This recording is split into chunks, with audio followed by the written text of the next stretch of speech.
Okay, so this person writes, I have a problem.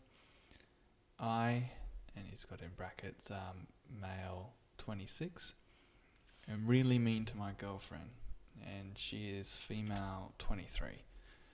Anytime something doesn't go my way or I feel threatened in any way, I'll have flashes of impulsive aggression where no matter what I'm doing or who I'm talking to, I will become really aggressive.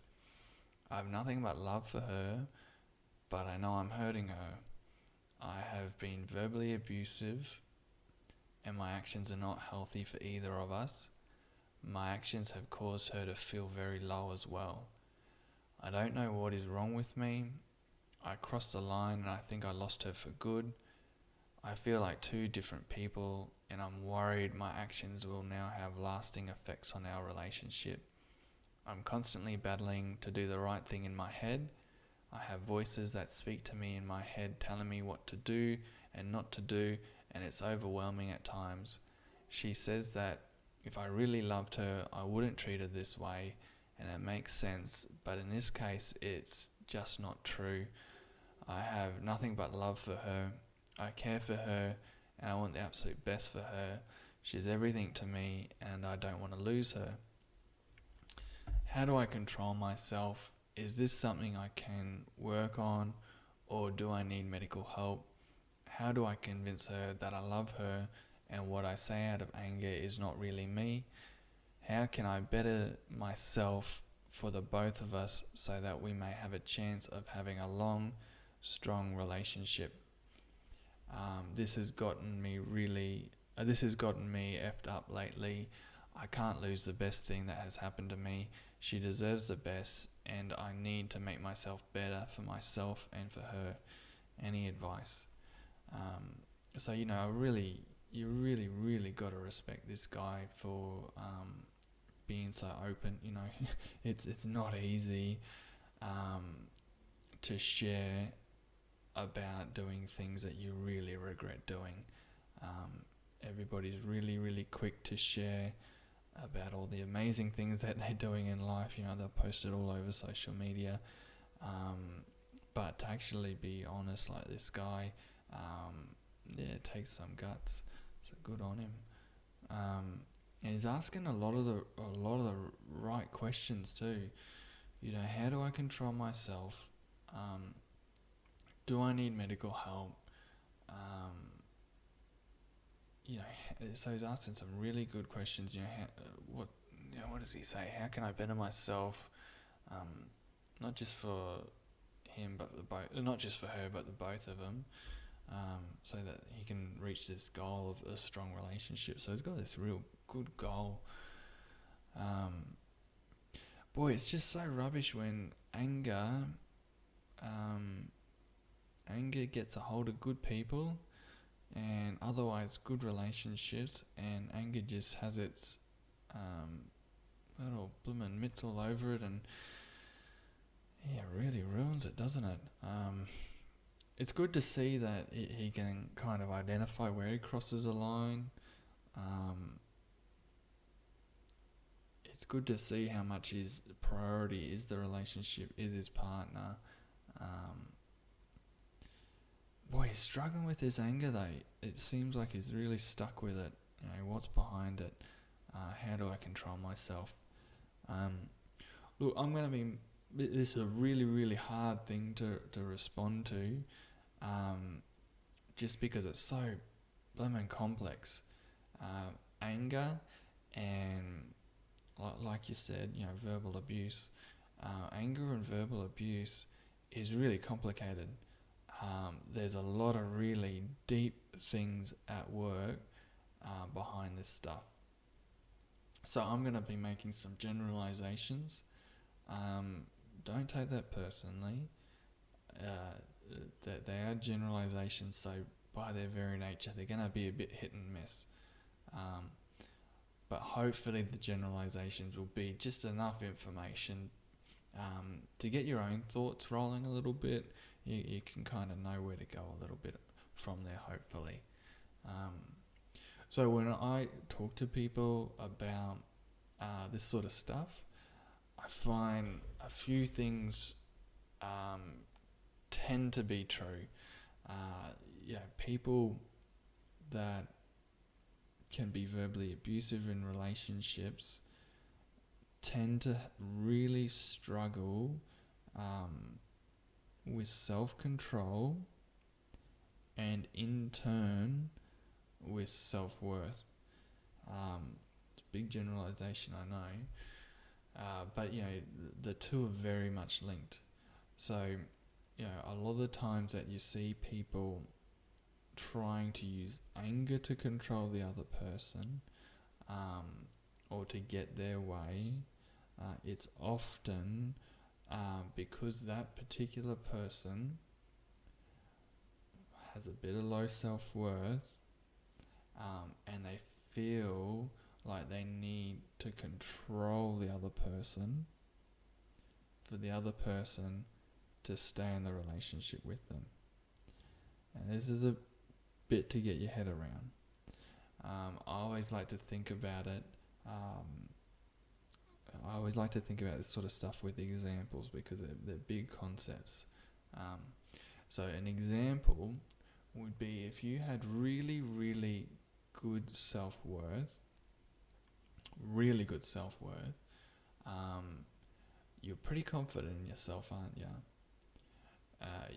And you're not gonna fall for the pitfalls of most abusive relationships, because you've got good self-worth.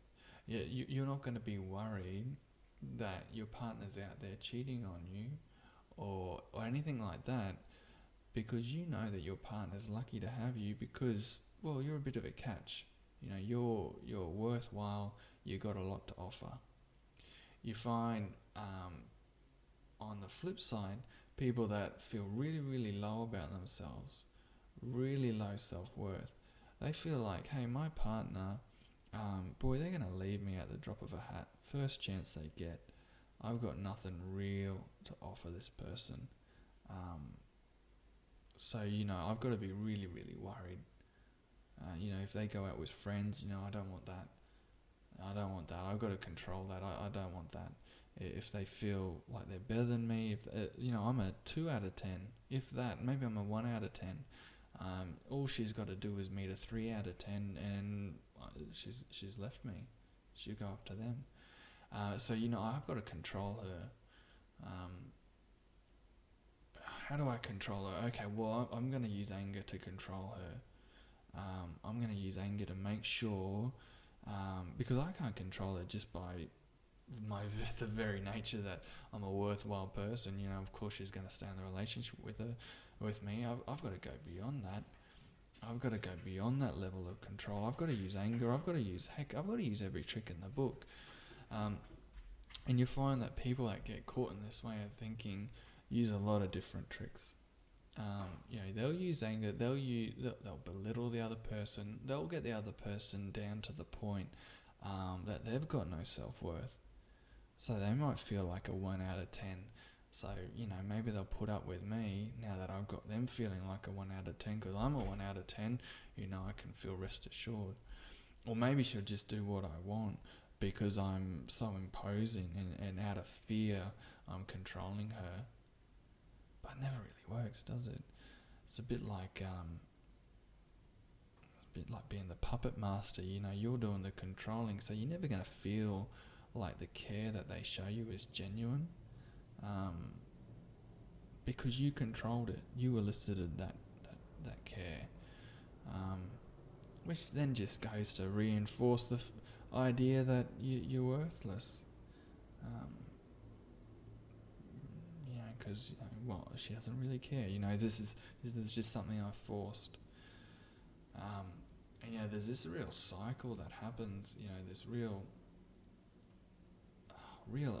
all these attempts to control and get the other person to care for them and stay in the relationship, which just ultimately backfire because you never feel cared for by somebody that you're controlling. You never feel secure in a relationship that deep down you're forcing. So that can be a general way people come into these, find themselves in abusive situations, is when their own self-doubts really get the better of them. Not just the better of them, but the better of their partner as well. I'm not too sure if that fits completely here. It may well not. There's lots of different ways to get to these anger issues. Another element that you see, or another way to get to these anger issues, is just simply through a lot of kind of victim thought. So anger really, really gets worked up when you get into a victim mentality.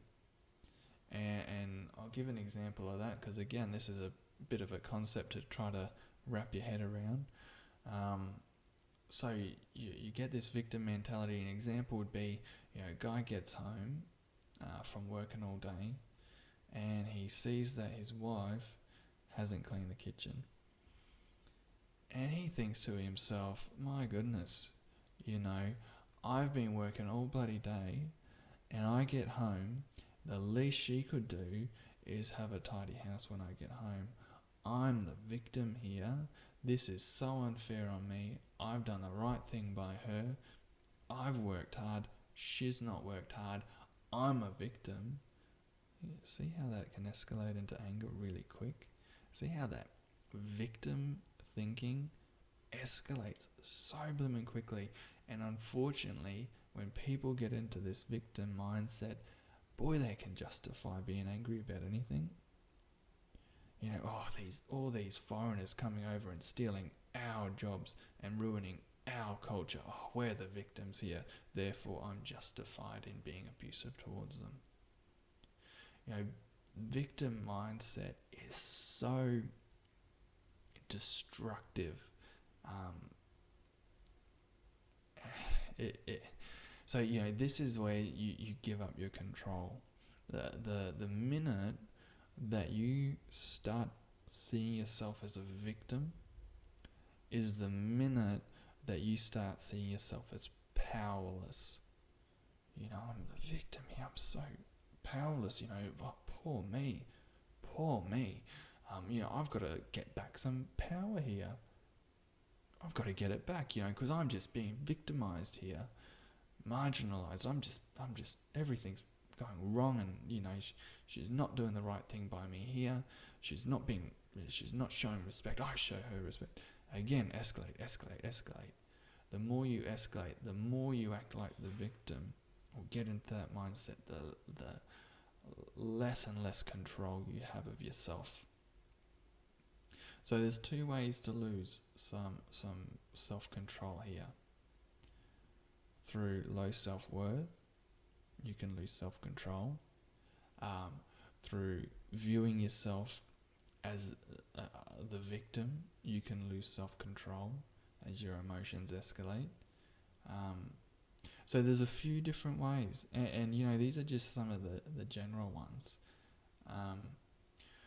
The way back from this, so if it's the first one where there's low self-worth, so the way back is to actually build up some of your self-worth, actually kind of build up some of your self-confidence, because when you control yourself by actually valuing yourself and being sure of yourself, actually having a stable foundation in yourself, when you control yourself, you don't have to control someone else. And that's what anger is all about. Anger is all about attempting to control someone else. It's why, you see these cliche sitcom dads when their whole family's up in arms arguing, going off like, headless chooks, and they're all getting a bit hectic. The dad comes in and says, that's it, I'm putting my foot down. And he uses anger to try to control everyone. So when you practice self-control, you don't have to control everyone else. You have that internal control rather than that external control. And so there's ways to get that self-control. If the root cause, like I said, is low self-worth, really undermining your sense of self, undermining your relationship, then the way back is to build that self-worth up. If the root cause is this victim thinking that you got yourself stuck in, and the way that blimmin' well escalates in emotionally, and how it can turn into anger real quick smart. If you're feeling like the victim at the drop of a hat, boy, it's going to cause issues. So the way back is to really work on this idea of yourself as a victim. This powerless, hard done by victim at every turn. You've really got to change the way you look at yourself. Got to catch yourself whenever you find yourself thinking victim thoughts. And actually, think powerful thoughts. Remind yourself of what is actually in your control. Remind yourself that, heck, I'm not the victim because everything doesn't have to go my way. So really adjusting some of those expectations. So answering that question, what are some reasonable expectations? How have I got to look at this to get out of this idea that I'm the victim? Am I really the victim when this happens? Am I really the victim when that happens? Is my partner allowed to make some mistakes? Do those mistakes really have to mean something horrible to me? Does it have to mean that I'm the victim of something?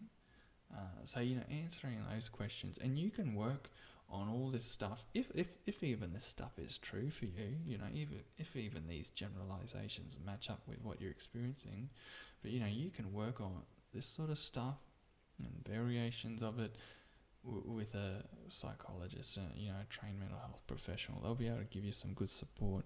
Just make sure you ask for somebody that's specializes in. Look, you could be honest with them and just say, look, specializes in relationship issues or abusive relationships and stuff like that. And see what they say. Hopefully you find someone that knows what they're talking about. But yeah, just looking at your other questions, how do I convince her that I love her? And what I say is out of anger, not really me.